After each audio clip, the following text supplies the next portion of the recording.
All these women are just filling their house with junk. It's all junk. It's meaningless crap. It's stuff that you are going to regret later in life. You think that it's fulfilling some type of void in your life or it's fun, and all it's doing is keeping you stuck in bondage, keeping you stuck in a rat race. You're literally trading your life to consume and buy more meaningless junk.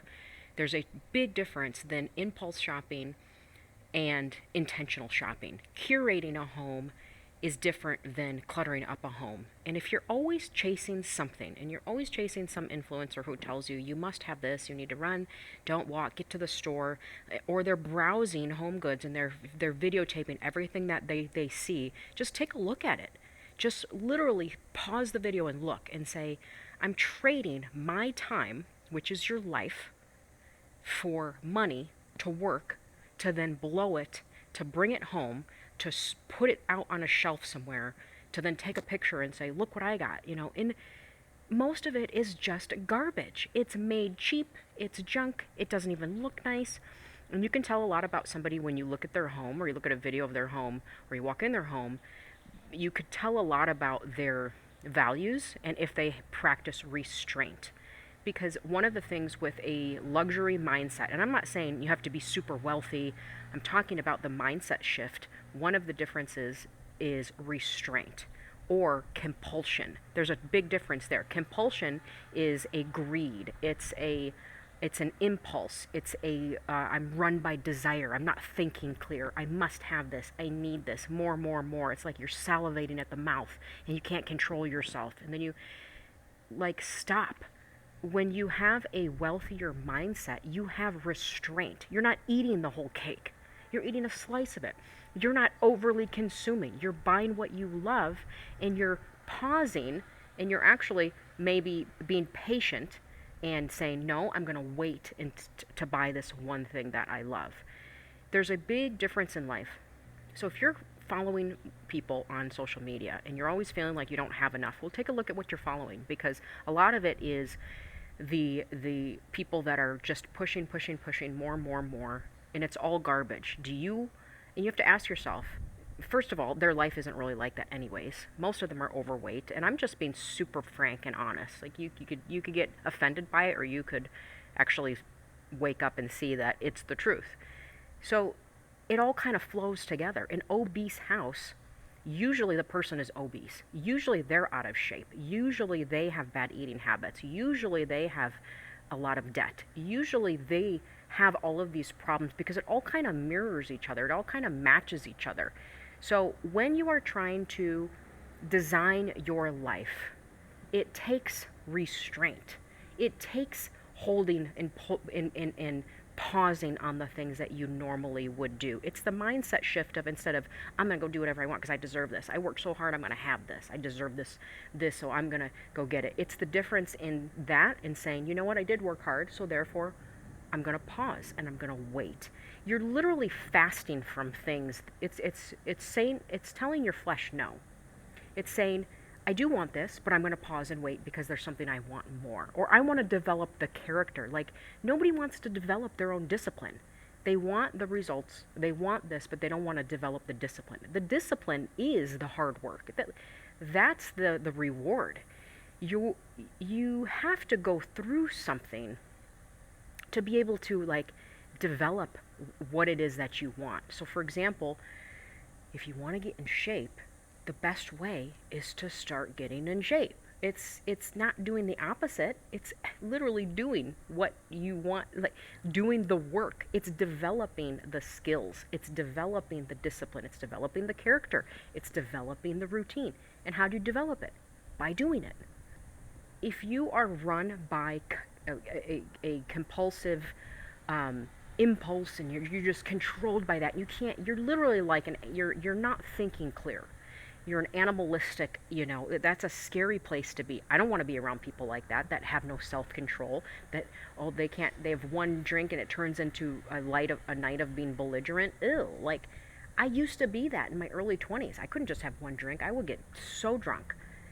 Who wants that? We as women, when you are looking at who to be inspired by, there's a big difference with this person's inspiring me or this person's influencing me, because the influencing part is that's their job. They're basically just pushing so they can make more money, so they can be an impulse. And most of them are burnt out. They're not happy with their life. They have way too much stuff. Like, it's all junk, way too much junk. It'd be better, instead of buying 10 cheap things at Home Goods or Goodwill or Target, it'd be better to buy one nice thing and wait. And this is why I tell a lot of people with like fall decorating. Okay, I don't celebrate Halloween. I don't believe in it. I think it's super wicked and evil. I used to. I used to be the kind of mom who thought, well, it's fine. I'll dress my kids up. We'll go out trick or treating. You know, it's fun. They're missing out, until my kids started telling me they didn't want to. Kids are so sensitive to the spiritual realm.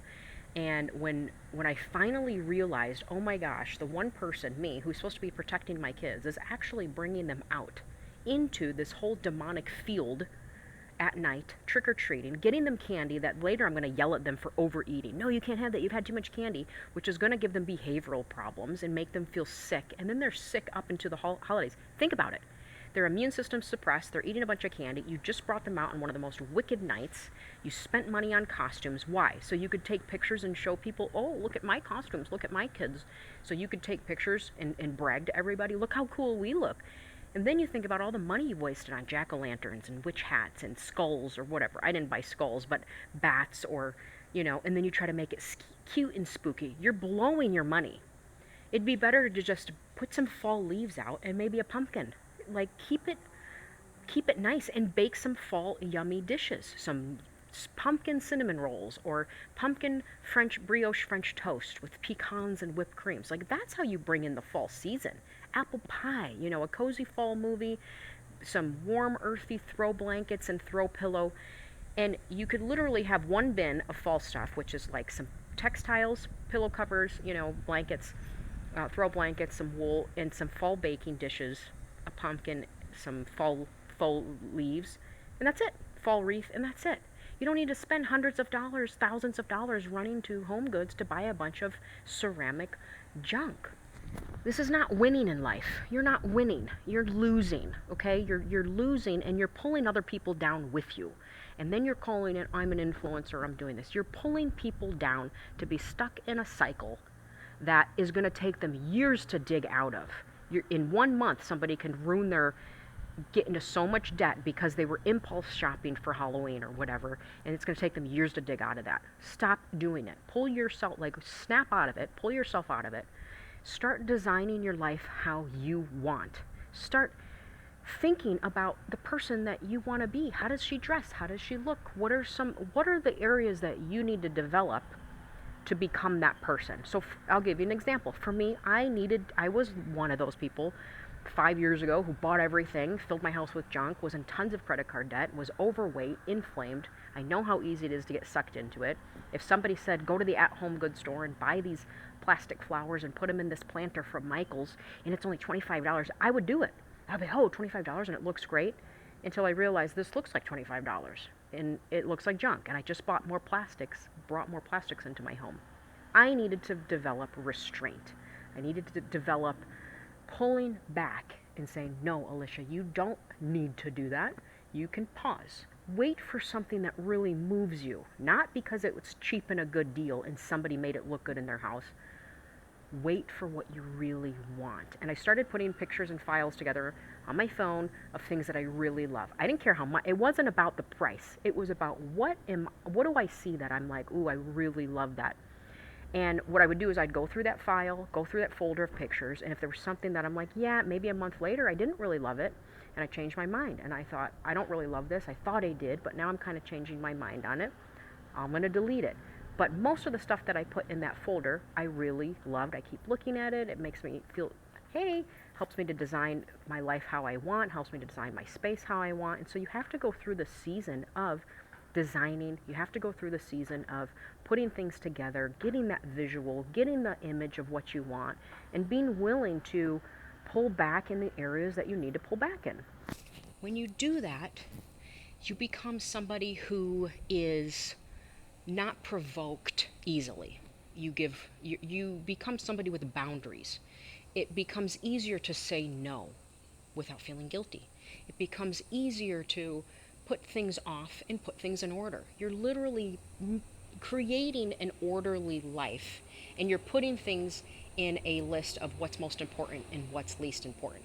For me, it was more important for me to pay off some credit cards than it was for me to get my hair done. So I waited 6 months to get my hair done. I just got it refreshed, something natural that I could go another 6 months or 4 months maybe, and do it. But I put it off and put it off and put it off until I finally said, okay, this month I'm not going to pay that credit card off, or whatever the remainder balance. I'm going to put it towards my hair, and it's just going to delay it a month.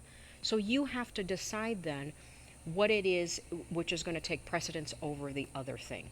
And sometimes you need to look at your results and look at your routine and just blow a big hole in it and say, none of this is working. None of what I've been doing is working. And look at the results and work your way backwards.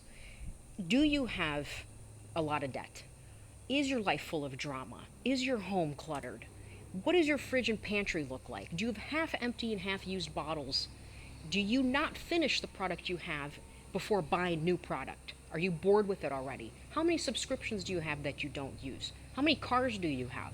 Like, put things in order, because when you actually measure things, you can reevaluate where your money's going and where your time is going. And I found before a lot of my time was going in maintaining the wrong relationships, BS, drama, talking to people on the phone, feeling obligated to go places with people. Like, I was obligated to go visit with family members that would be drinking and partying, and I didn't. Finally, I just started saying, no, I'm not doing this. I'm not raising my kids this way. We're not living this way. I'm not going to chase the approval of others. I don't care if somebody says you're stupid for homeschooling. Don't you care about your kids' education? I mean, I heard everything. Every time I decided to put up boundaries, oh, you're so mean, you're. And a lot of this comes from family. They look at you like, oh, you don't want to. No, I don't. I don't want to be involved in your drama. I don't want to have the same conversation over 5 years later, 10 years later. I don't want to be gossiping about people. I'm trying to renew my mind and be a better version of myself. And I realized I couldn't be that version if I was gossiping with everybody, if I was allowing myself to be in the circle. So I just pulled myself out. I literally blocked and deleted people. I know I'm saying literally a lot today, but I'm so on fire. If you let people have a say in every area of your life, you're going to be exhausted, and you're going to spend your life trying to please others. For what? To lose yourself? To the only person you should be trying to please is God. Okay? He comes before, Jesus comes before my marriage. So I first I'm a daughter. And if a marriage was not healthy, I would have to reevaluate those things. That's before being a mother. So you have to put things in order. And then being a friend, well, is this person sharpening me? Are they drawing me closer to God? Are they helping me be a better version of myself? Or are they pulling me away? Are they creating more drama? Are they secretly jealous of me? Or are they secretly trying to sabotage any success I have with their little, I had a friend who used to say weird things like, here's an example. Start working out. People will be like, oh yeah, you're doing so good. Until you actually get in shape, then all of those people who are rooting for you, who said, oh, you look so good, now they're talking behind your back. And now they're secretly going to say things like, oh, well, you think you're better than me. All you care about is yourself. Oh, you only care about the gym. Look, have fun on your me journey. Everything's about you. And so they start pointing. And it's like, well, in the beginning, you were rooting me on. But now that there's actually results happening, you're a hater. And now, so all you're doing is exposing them. You're exposing the fruit in them. The rotten fruit is what you're exposing. So you have to discern, what kind of life do I want? What am I spending my time in life doing? Am I sorting through junk? Am I wasting time watching garbage, filling my mind with garbage? So here's some simple tips. You need to get good sleep. Okay? If there's anything to invest in, get yourself a good mattress, good pillows. Update your pillows and blankets, for God's sakes. Like, don't sleep on the same pillow for 10 years. That's all nasty and gross. Update your pillows, update your blankets. Invest in good sleep. You need to start eating whole foods. Whole foods, things that are dense in nutrients. You're going to need to have some good protein. Stay hydrated. Lemon water. Get yourself some invest in good food, good meat, and some good supplements. Stop with all the seed oils, running around eating out. Save your money and invest in stocking your freezer with good meats. So sleep, Whole foods, sunlight. You need sunlight without toxic sunscreen. Your body needs it, especially in the morning. Stand in the sun for 5 minutes in the morning with your cup of lemon water, and you will rejuvenate. You will set your body's clock. You will, your cells are going to be like alive, and then you're going to have a nice big bowel movement with some lemon water. Those are three major things. You need walking. Your body needs movement. Movement is so good for your body. And when you're walking, you actually have more brain activity going on. You're going to have more ideas, creative thoughts. It's going to de-stress you. Things that maybe you were worried about as you were sitting at home scrolling and now just disappeared. You also need communicate, you do need healthy friendships. We all need an outlet. We need we need to be social. That doesn't mean you need to get drunk, and that doesn't mean you need to gossip and talk about everybody. We need social activity that's healthy, that helps lift us up and boost our mood, and sharpens each other. Simple living doesn't mean frugal, poor, minimalism. It means simple. Well, it could, but simple living just means an orderly life. It means boundaries. It means restraint.